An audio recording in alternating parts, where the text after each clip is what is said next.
pembuka dan penghalang pintu rezeki menurut Ibnul Qayyim. Berkaitan dengan masalah rezeki, sebagai seorang beriman kita tentu yakin bila tidak ada makhluk di alam ini yang tidak mendapat rezeki. Semua sudah dijamin oleh Allah Subhanahu wa taala. Karena Allah sudah tegaskan di dalam surah Hud ayat 6, "Wa ma min dabatin fil ardi illa 'alallahi rizquha wa ya'lamu mustaqarraha wa mustaudaha kullun fi kitabim mubin." Jadi tidak ada satu binatang melata pun, jadi tidak ada satu makhluk hidup pun di bumi ini illa 'alallahi rizquha, kecuali rizkinya sudah dijamin oleh Allah Subhanahu wa taala. Allah tahu tempat tinggalnya, Allah tahu penyimpanannya, semua sudah tercatat di kitab yang nyata, yaitu Lauhul Mahfuz. Jadi pun enten daftare dan daftar dari Allah mboten mungkin salah. Maka ada seorang ulama, jadi ada seorang ulama itu sampai berdoa kepada Allah, Allahumma rzuqni kama tarzukul bughats, pakai sa. Ya Allah, berilah aku rezeki sebagaimana Engkau memberi rezeki bughats. Bughats itu anak burung gagak. Jamaah Masjid Al-Ma'arif niki enten sing nate ngingu manuk gagak. Kita wedi nggih. Wedi kalih manuk gagak niki sebab enten apa to? Gondol nyawa nggih. Jadi gondol nyawa, yen ra gondol nyawa ya ora iso mabur. Nah ini jadi ada satu rahasia mengapa ulama tadi sampai berdoa, ya Allah berilah aku rezeki, karena yakinnya nggih sebagaimana Engkau telah memberi rezeki kepada anak burung gagak. Jadi anak burung gagak bughats tadi nggih. Jadi ketika burung gagak niku ngengkermindoke menetas, burung gagak ini kan wulune ireng nggih. Lah ketika menetas, warna kulit atau warna bulu anaknya niku putih. Lah radiakoni gitu nggih. Jadi kalih induk burung gagak itu tidak diakui. Iki anake sapa? Wong aku ireng kok anakku putih. Maka ditinggal, ora diopeni. Cobi secara logika, secara akal sehat, lagek lahir, lagek netes, ditinggal kalih induke mboten diopeni. Secara logika akal sehat mati mboten? Mati.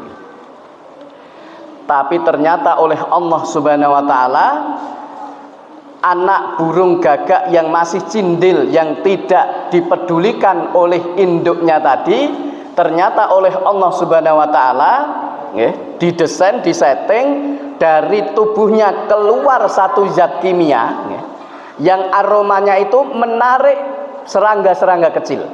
Jadi serangga niku nyedak ditutul, serangga nyedak ditutul. Baru setelah beberapa waktu bulunya berubah hitam, ditiliki kalih mboke, oh jebule anakku tenan, lagi diopeni. Jadi beliau yakin betul bahwa rezeki itu sudah diatur oleh Allah Subhanahu wa taala. Maka beliau tadi burung napa cindil manuk gagak saja yang ditinggal induknya itu juga napa ada jalan Allah untuk memberi rezeki. Pernah juga nggih ada satu kejadian, jadi kita agar tidak salah. Jadi ada ulama kaya melakukan satu perjalanan. Akhirnya di tengah perjalanan dia melihat seekor burung yang sayapnya patah. Berarti ora iso mabur, ora iso golek pangan. Maka beliau juga berpikir, manuk iki paling sedilongkas mati. Ternyata beberapa saat burung-burung lain datang memberikan makan kepadanya. Akhirnya beliau berkesimpulan, dan kesimpulan ini akhirnya diluruskan oleh ustadznya. Wah, lain manuk sewiwine sengkleh patah ra usaha wae dikei rezeki. Yen ngono aku ya ora usah usaha. Padahal dia awalnya napa? Pengusaha semangat. Maka ketika sampai di tempat ustadznya diceritakan hal itu, saya ingin merubah hidup saya tidak usah bekerja, wong buktinya napa? Burung yang sayapnya patah saja juga diberi rezeki. Maka oleh ustadznya dibalik, kamu mendapatkan 2 pelajaran, tapi mengapa kamu mengambil pelajaran yang tidak baik? Harusnya kamu mengambil pelajaran kowe kudune dadi sing manuk sing gawa rezeki, dudu sing dikei rezeki. Oh iya. Nah, dia maunya kan turu enak-enak, engko kan diparit tetep itu rezeki. Kok kamu tidak memilih burung-burung yang mencari rezeki kemudian diberikan kepada burung yang lemah tadi? Kemudian Bapak Ibu sekalian, ketika dalam perjalanan ada di antara kita rezekine sing banyu mili, setengah banyu mili, enek sing rada seret. Kila pilih sing pundi? Mesti nggih pilih sing banyu mili. Maka kadang-kala nggih ketika kita dalam keadaan kondisi susah, berjuang, itu dicarikan satu ayat, tapi kadang penafsirannya keliru. Saya yakin semua sudah hafal ayat ini nggih. Innallaha la yughayyiru ma biqaumin hatta yughayyiru ma bi anfusihim. Coba kalau kita mendengar ayat niki nggih, yang ada di pikiran kita atau yang pernah kita dapatkan niku napa? Sesungguhnya Allah tidak merubah nasib satu kaum sampai kaum itu merubahnya sendiri. Seperti ini enggak yang kita dapatkan? Nggih toh? Artinya napa? Menungso kuwi nasibe sing nentokke awake dhewe, gelem ngrubah apa ora. Terus ada istilah nggih. Usaha tidak membohongi hasil. Ini pernyataan ini bener mboten? Usaha tidak membohongi hasil. Bener mboten? Bener kanggone Mas Fajar nggih. Kalau pernyataan ini bener, berarti nek wong gagal. Berarti setiap yang usaha pasti berhasil. Tapi kenyataannya ada nggak orang yang gagal dengan usahanya? Lo mungkin lebih sregep dari Mas Fajar, mungkin nggih. Bangun tidur subuh wis golek rosok mungkin nggih, mungkin. Delalah ya ora itu hari itu. Atau ada yang usahanya sama. Teng pasar lah, nggih, di pasar niku kan napa? Misalnya kios pakaian semua. Yo enek sing laris, enek sing kurang laris. Padahal usahanya sama nggih. Sregepe sama, tapi rezekinya berbeda. Dan maaf, jadi ma di dalam ayat tadi, innallaha la yughayyiru ma bi anfusihim. Innallaha la yughayyiru ma bi qaumin hatta yughayyiru ma bi anfusihim. Allah tidak merubah ma, di situ tidak saya terjemahkan dulu nggih.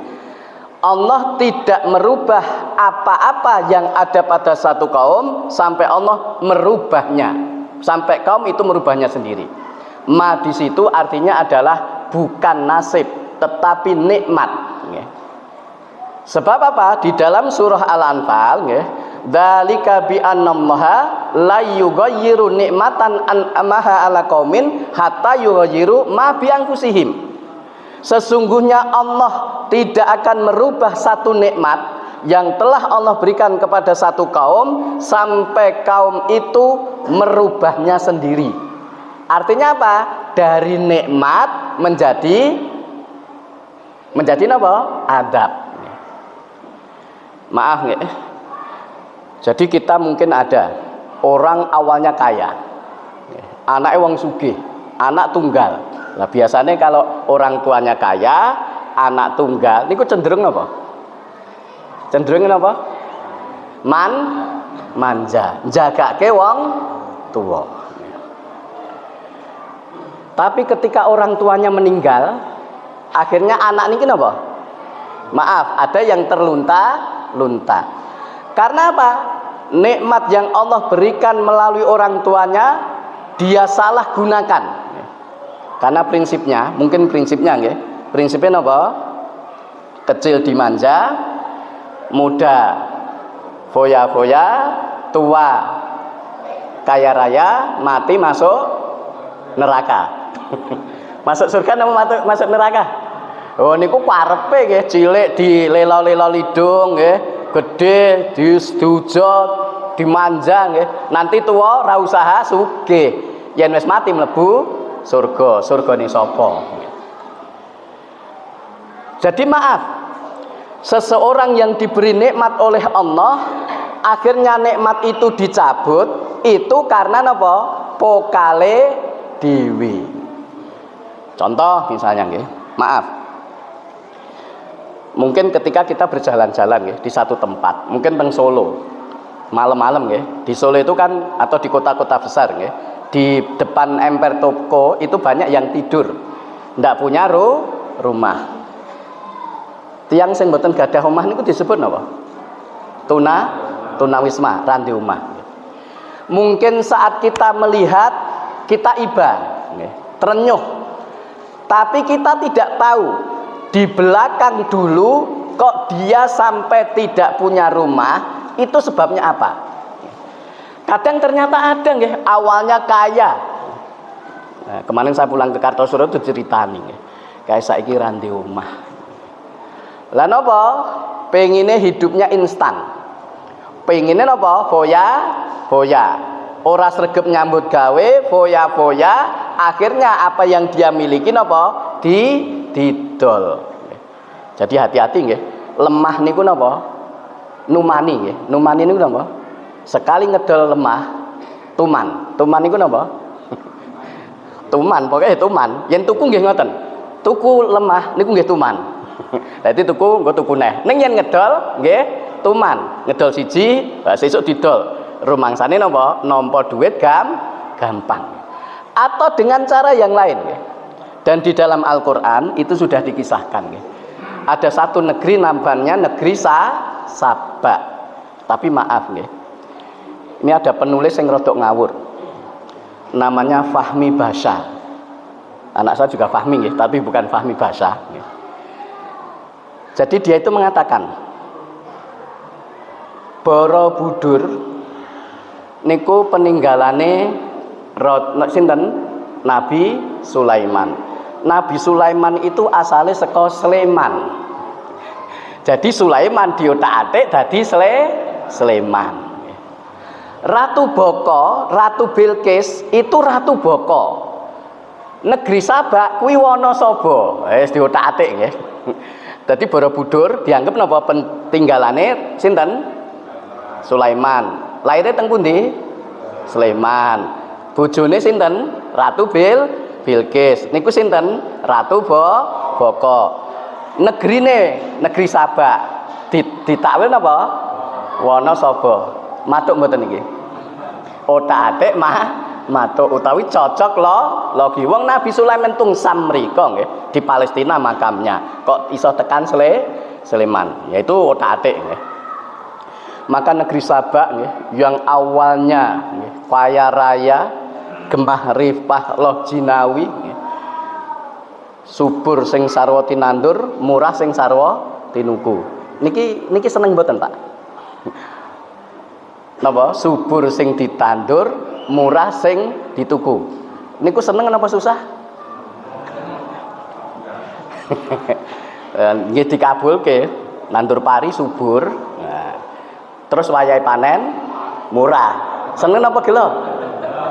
Lho jare adungane jenengan napa subur sing ditandur, murah sarwa sing tinuku. Panen pari nggih subur, lemu-lemu, barang panen regane murah. Seneng mboten?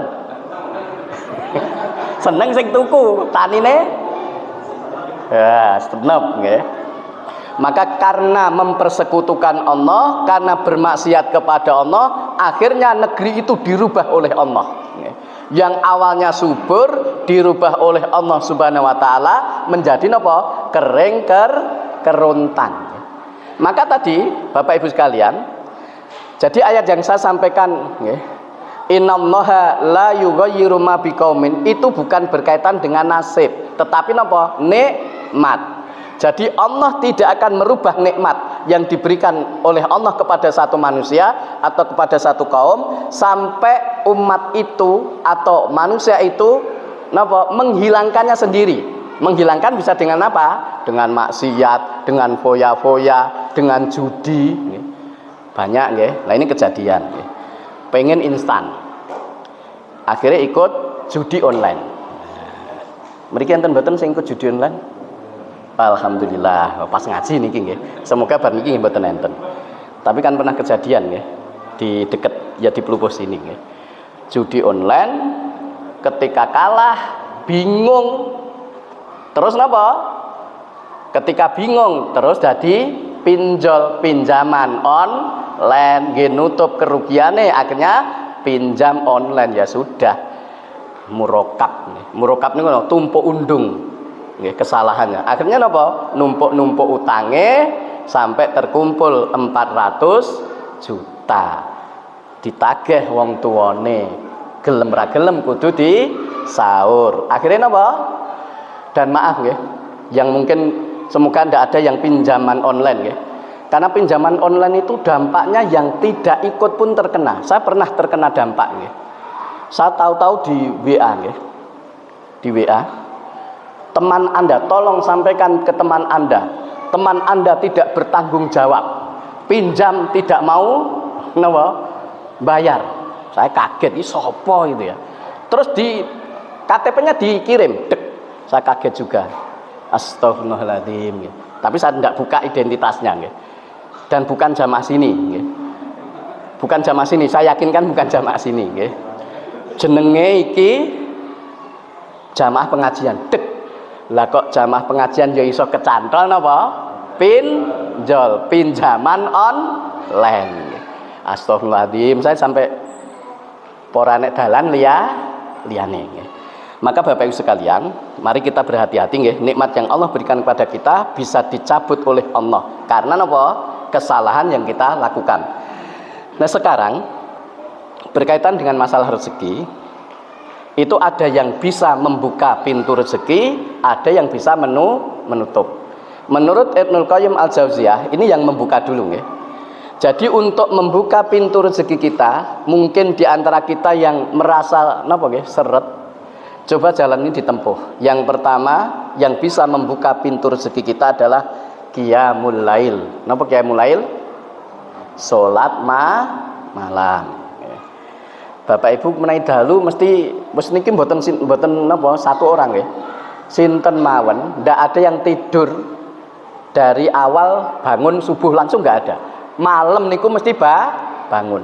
Entah jam 1, entah jam 2, entah jam 3. Ning bar tangi niku sing ditindakake napa? Enten sing mung teng ke belakang, buang air kecil, terus balik tidur. Maka qiyamul lail. Kemudian yang kedua, istighfar. Banyak istighfar. Allah berfirman di dalam surah Nuh nggih, faqul tustaghfiru rabbakum innahu kana ghaffara yursilis samaa 'alaikum midrara wa yumditkum bi amwali wa banin wa yaj'alakum jannati wa yaj'alakum anhara. Maka termasuk Ibnul Qayyim Al-Jauziyah, beliau menyimpulkan dengan ayat ini, solusi dari segala permasalahan kita adalah istighfar. Jadi pernah nggih ada kiai ini kan jadi konsultan, setiap ada masalah konsultasi, maka datang konsultasi permasalahan, Mbah lari kula niku kok angel jodoh niku pinten to Mbah, pripun to Mbah. Langsung okeh-okehna istighfar, wis metu nggih. Kemudian yang kedua datang lagi, Mbah kula dagang teng pasar kok sepi meniki pripun to Mbah. Okeh-okehna istighfar, metu nggih. Akhirnya yang lain, Mbah anak kula golek gawean kok angel meniki pripun to Mbah. Akeh-akehna istighfar. Lah akhirnya kan sin konsultasi niku kan kepo niku napa? Pengen ngerti. Kowe mau dikandani karo Mbah Kyai apa? Kon istighfar. Wah, aku ya kon istighfar. Aku ya kon istighfar. Lah masalahnya beda kok solusine padha. Akhirnya bareng-bareng mlebu mleh. Mbah, jenengan iki karepe pripun? Wong masalahnya beda-beda kok solusine mung siji. Okeh no istighfar. Maka beliau mengatakan, "Jer dosamu diampuni oleh Allah kuwi dadi solusi." Dasarnya apa? Surah Nuh tadi nggih. Fakultus tagfiru rabbakum innahu kana ghafara. Termasuk ngeten nggih, sebelum kita masuk ke ayat. Maaf, ketika kita punya kedua orang tua yang sudah meninggal. Niku sing baku memohonkan ampun nggih.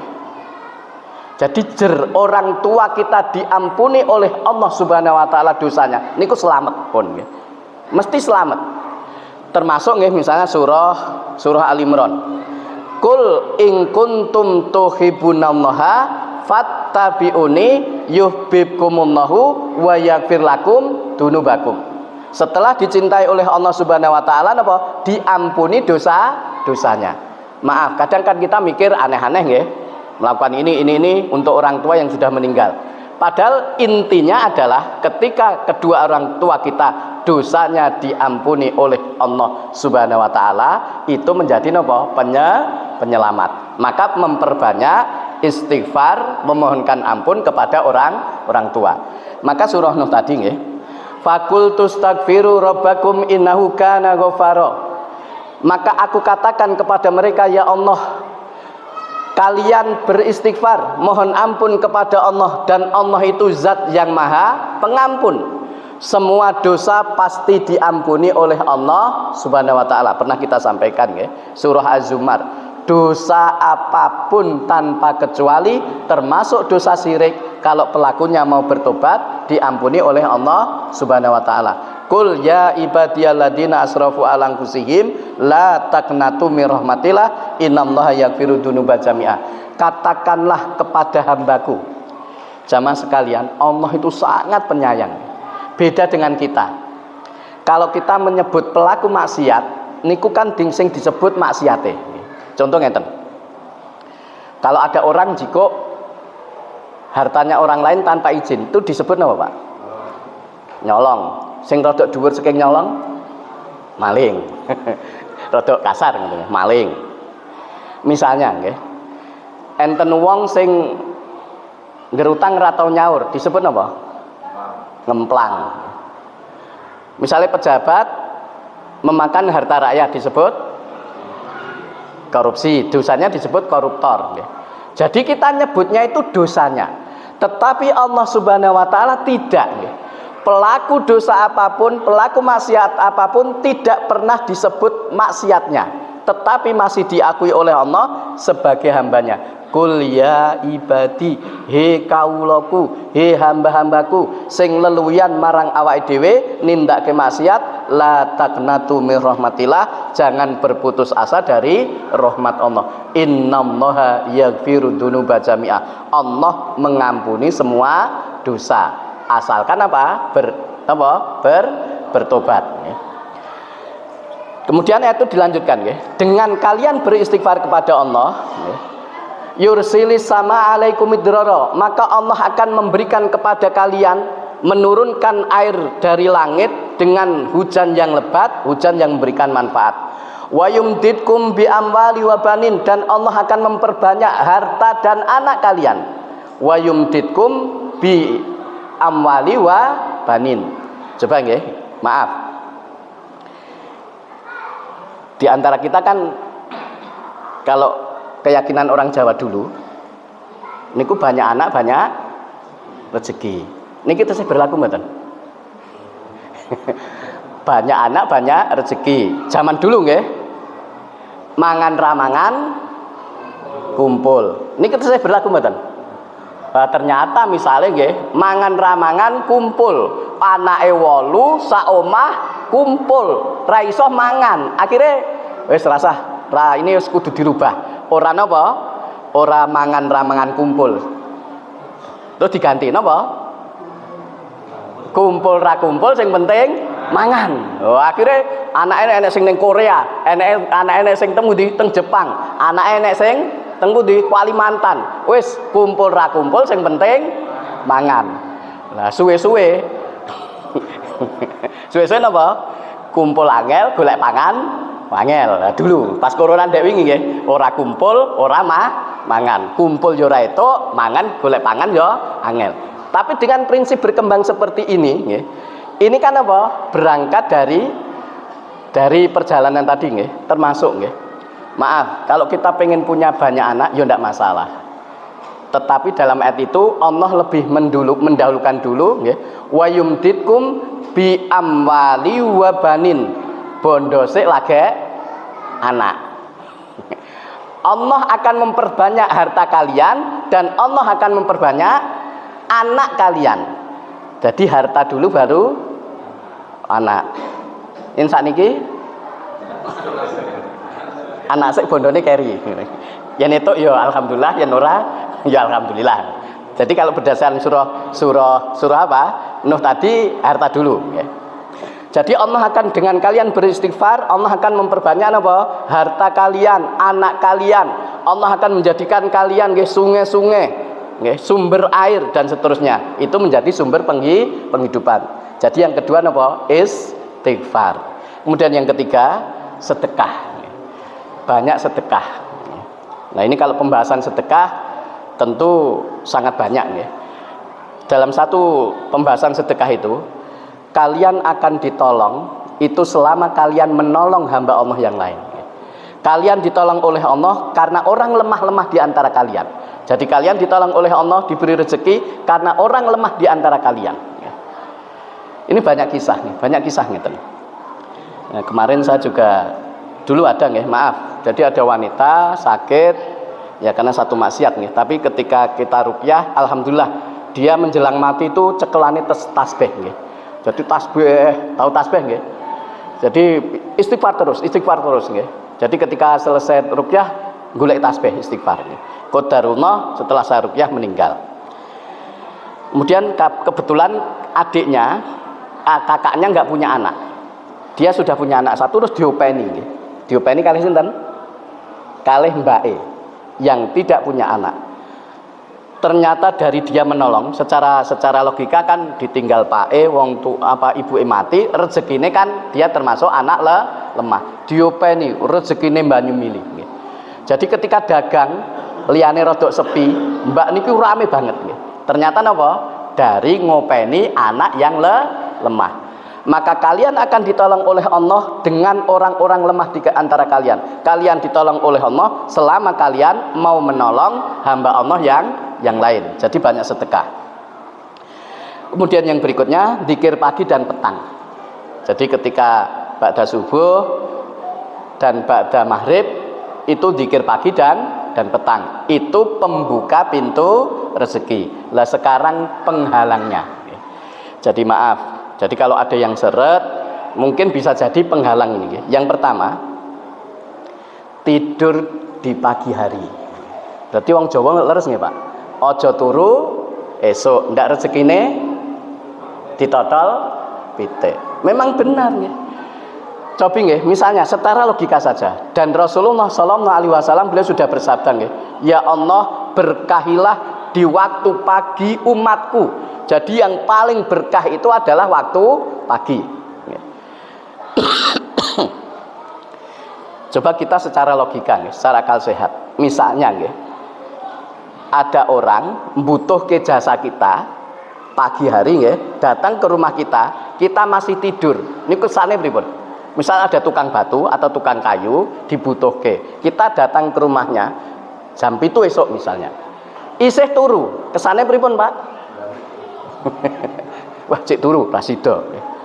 Nah, ini pengalaman saya nih. Saya sebagai peruqyah itu kadang maaf nih, mungkin kalau ada yang tengah malam telepon ke saya sekarang tidak bisa karena saya matikan nih. Memang data saya off-kan. Karena sering tengah malam telepon, bahkan ada yang datang ke rumah jam 1 malam dodok-dodok. Assalamualaikum. Enten apa, Mas? Nyuwun tulung niki anu nggih.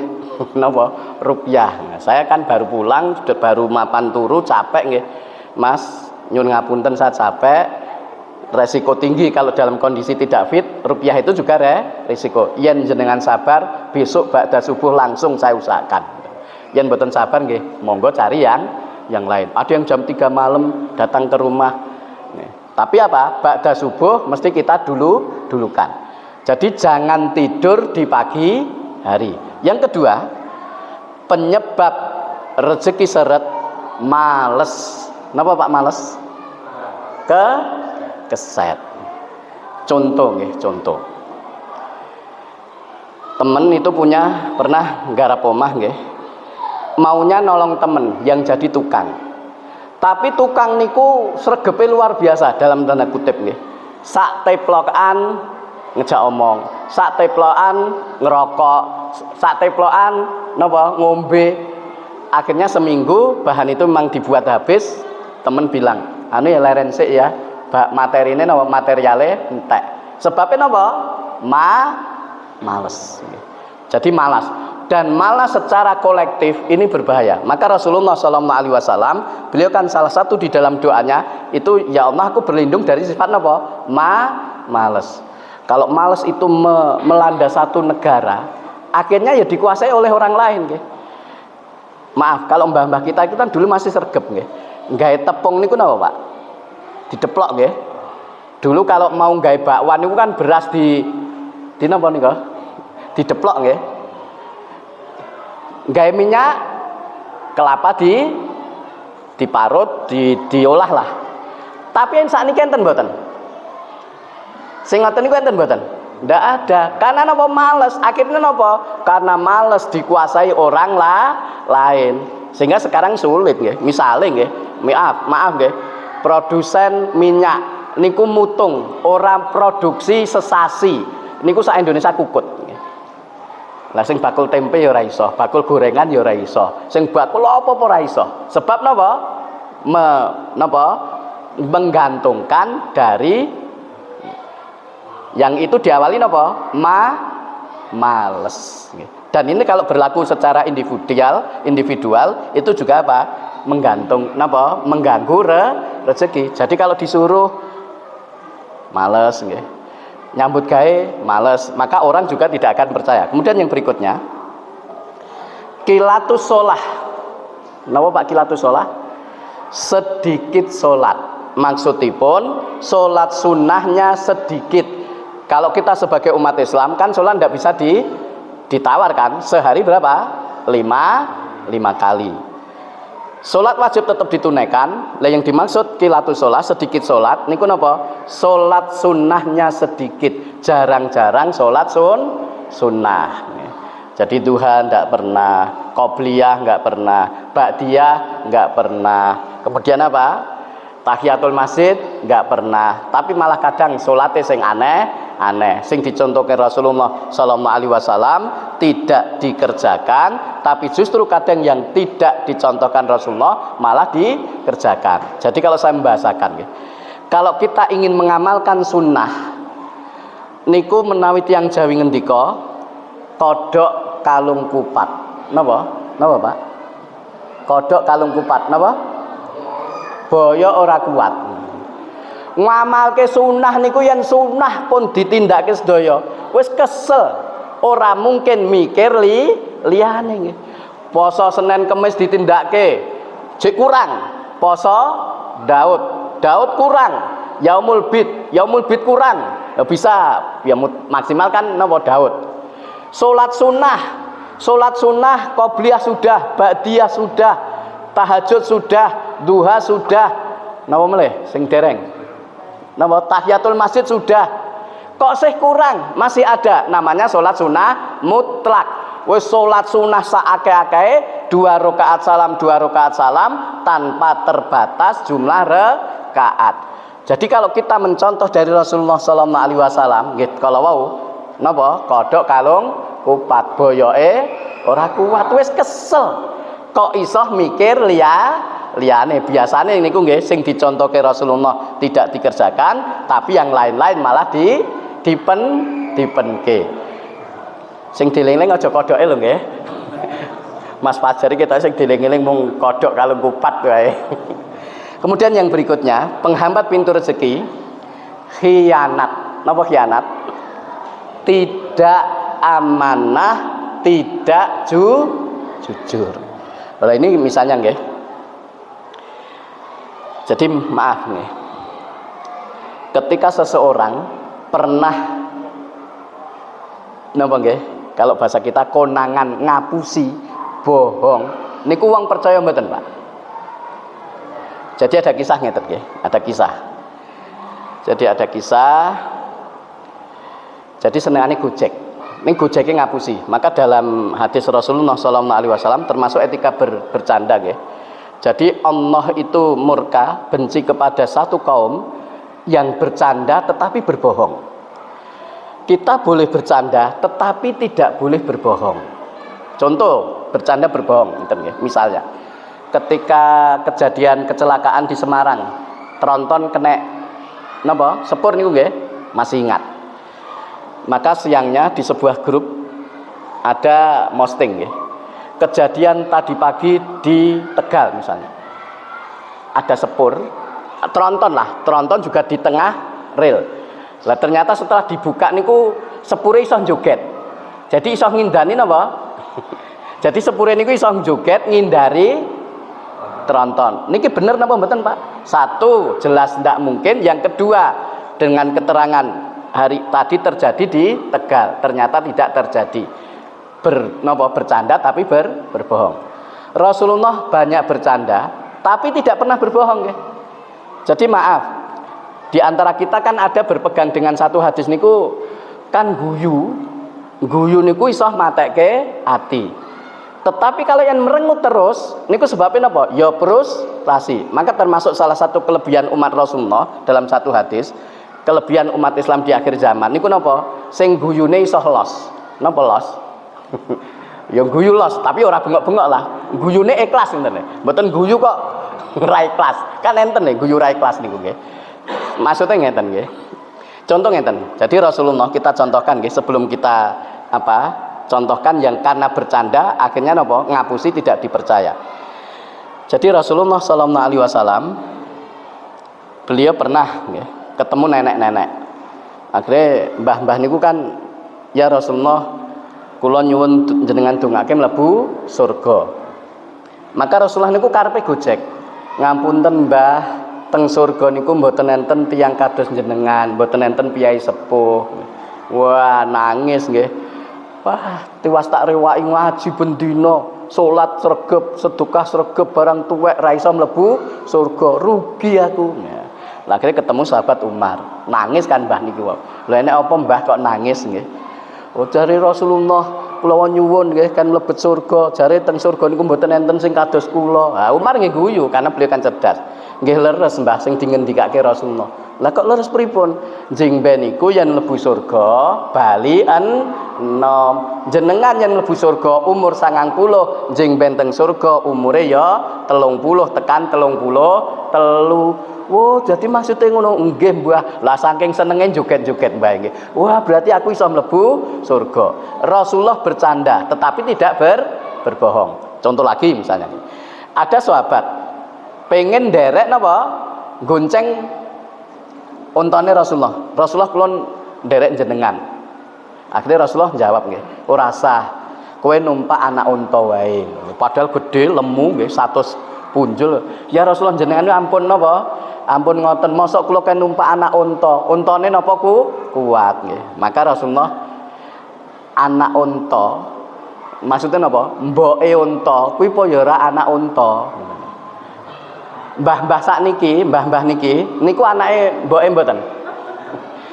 Wah, akhirnya mikir pun nesu nggih. Unta tuwa kuwi ya anake unta. Oh nggih to, maksudnya niki kurang cerdas nggih. Maka boleh bercanda tapi tidak boleh berbohong. Termasuk nih goro-goro bercanda ngapusi tidak dipercaya.